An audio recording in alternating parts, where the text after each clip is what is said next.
everyone, I am Nikhil here. Now in this video I am going to show you how to make a scientific calculator by using Python Skinter. So first I am going to show you how this calculator is going to look. So this is the calculator that I have made using Skinter. Now in this video I am not going to demonstrate how this calculator is going to work and all the stuff, but I am going to show you one function, that is this radians and degrees button. If we click 45 of sine, it is going to now show in radians, but when we click this button and clear this one and click 45 and click sine again, then we'll get another answer in degrees right now, as you can see. So this is the only tricky button that we have in this calculator, so that's why I just demonstrated to you. And except that one, everything is quite simple, as you can see, and you know how to work with them. So now I'm not going to demonstrate any of them, so let's get into the code right now. So this is the code, as you can see. First of all, don't be freaked out by seeing this code because it is 470 lines long code, as you can see. But in this code we have just declared few buttons and a text field, that's it, nothing more than that. So this is going to be very simple. So first of all, in the first line it says from Skinter import star. That means we are going to import everything from the Skinter library. Next it says import Skinter.messageBox. That means we are importing the message box from the Skinter library. Next we are importing the math library, and these three libraries are inbuilt libraries, so there is no need to download anything from the internet. So after importing these three modules, next we need to go to this line over here, that is root equals to tk, which is going to create a window. And next we need to see this last line over here, as you can see, root.main loop. This thing is going to keep your window on the screen until you click that X button over here. Next in this line we are going to set a shape for this calculator, that is done by using this root.geometry method. Next we are going to set an icon to this scientific calculator by using this root.iconBitmap method. Next we are going to set a title for this window, that is scientific calculator itself. And now here we are creating a variable, that is which is going to have none value in it. Next we have all these functions over here. We are going to cover all these functions in the later part of this video. So now let's move to entry.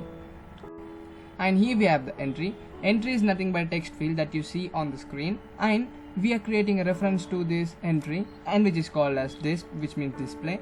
And we are making few changes to this entry to make it look correct. So first of all, we are going to place this entry on top of the window. Next we are going to change this font to Verdana and size to 20, and the foreground color is black and background color is that gray kind of thing, or greenish gray or something like that. And this is the hex code of that color. And we are going to declare the border of entry is 0, and justify right means all the text that you see on this entry is going to be shown on the right side. And here we have the insert background, which means nothing but the cursor, and cursor and background colors are same, means that cursor is not going to appear on the screen. So that is why I included this one. And next we are going to change this cursor to arrow. This cursor and this cursor are not same, and this cursor over here is going to represent that focus or hover on to a text field. We can see a line kind of thing to make it as an arrow. Here we have declaring cursor equals to arrow, and here we are binding all these keys on the keyboards to these functions, as you can see. Why I am doing this thing means, whenever you open this calculator you will see 0 on it. When you click on one of these numbers, it should show that number by replacing that 0. So that's why I created all these bindings over here. Next I'm inserting a 0 at the starting, because this is the starting point. It is going to insert 0 by default onto the screen. Here we are setting the focus to the entry by default. Next we are packing all these things. Packing means showing it onto the display. And in this calculator we are going to represent each and every row with this frame. This frame is going to contain all the buttons one by one. So if you know how to create one button in a frame, you can create all the buttons as well. So here we have a button, as you can see, and we are creating a reference to this button as usual, and the name of this reference is Pi button. And here we have saying we need to have this button inside button row 1, because we need to make this button to appear in this button row 1.